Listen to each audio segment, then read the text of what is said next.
Superman and Lois, Season 4, Episode 9, now out. Let's talk about it.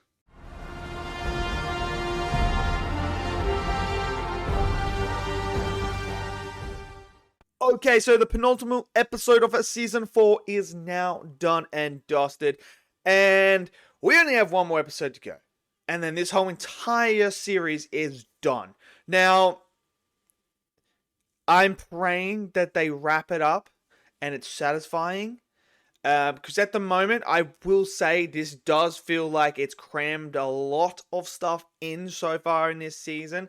While I've really enjoyed it, I feel like if this had more than 10 episodes like the other seasons, I feel like we would be getting a much better version of the story. Because we still have a lot of things that haven't been addressed that I feel like are just getting pushed aside because of the main thing that is happening. Because if you watch the other seasons, what they do so well is they have the main stuff going on with Superman and everything like that, but it's all the side stories that still they'll get an episode here and there where everything is just focused on them. I feel like John Henry Irons and his daughter is kind of something that's been left to the side, you know, working for the DOD. I feel like that's all kind of just gone under the radar here now. There's not as much of them in this one. I understand it because they only have 10 episodes to wrap everything up. So they've really got to focus on this Superman and the boys and Lex storyline that's moving the whole story. So I understand why they're not doing that. And like, obviously, you know, Kyle and Chrissy, that stuff is getting, you know, pushed aside. Lana is getting pushed aside and everything like that. So I understand why they made those choices. I just feel like that is kind of hindering this season a bit. But nevertheless, this episode, I don't know if I'm prepared for the final.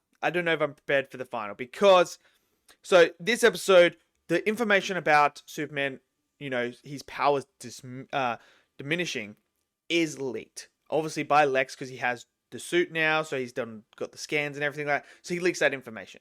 So now everyone knows that Superman is not as strong as he once was, and that he is progressively going down. So you have all that. He obviously confronts Lex and tells Lex, you're not going to hurt anyone ever again. And Lex just tells him, you know, don't care. I know that you're not as strong as you were.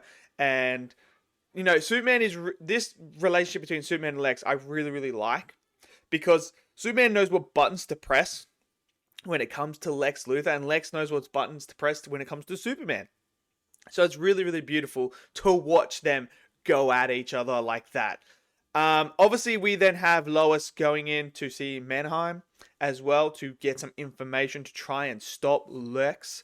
And she finds out about a particular person that we've already seen, Sherry, and their relationship with Lex. So she now goes and sees Lex's right-hand woman and talks to her and tells her about like this and that. Lex doesn't care about you. He's just going to throw you to the wayside. He doesn't give a crap about money. He'll throw money wherever he wants because it just doesn't mean anything to him. He has different goals in that. Look what he did with his daughter. So you have in this development already and characters starting to realize what Lex is truly about. And we get more insight to Lex. Lex is a character at this point in time who feels like he needs to be in control of everything. So when Milton makes the remark about like, you know, who's truly in control, and, you know, Lex finds this like, no, you know what? I can make my own choice. I can make the decision for myself. And we see that. And when she comes to confront Lex about this, about like, why wouldn't you tell me where this creature is? Like, what's going on here? You're supposed to tell me this. And Lex basically says, I'm in control. I can do whatever the fuck I want. Like, he can do anything he wants. Which is just, you're just seeing Lex at his big. And he wants to destroy Smallville because he believes they rejected his money. So now they must pay for that. So we're already seeing the insecurity and everything that Lex has. Which I'm loving that development of the character itself. Then you have the stuff with Clark and the boys. And now Clark trying to come with terms of him not being at his peak anymore. And that his sons, being hybrids, will no longer be able to reach the height of his power as well. So obviously their human DNA is bringing the Kryptonian DNA down a bit. So they will never reach the full potential that Superman once had at his prime because he's full-blooded Kryptonian. So unlike in Dragon Ball, where half-breed Saiyans and humans are actually more likely to become stronger than a full-blooded Saiyan, in Superman, it's actually the opposite. A full-blooded Kryptonian will always be higher potential and higher stronger than a half-breed. So he now has to figure out a way to overcome this feeling of the boys will never reach me. So he is already dwelling on that moment where Lois then says to him, why don't you just focus on what they can do rather than what they can't do? And this is where he comes up with the idea of like, you two are there. I did everything by myself. I trained by myself. I saved by myself. I fought by myself. Everything I did was by myself. And he says to the boys, but you guys can be better than I was alone together.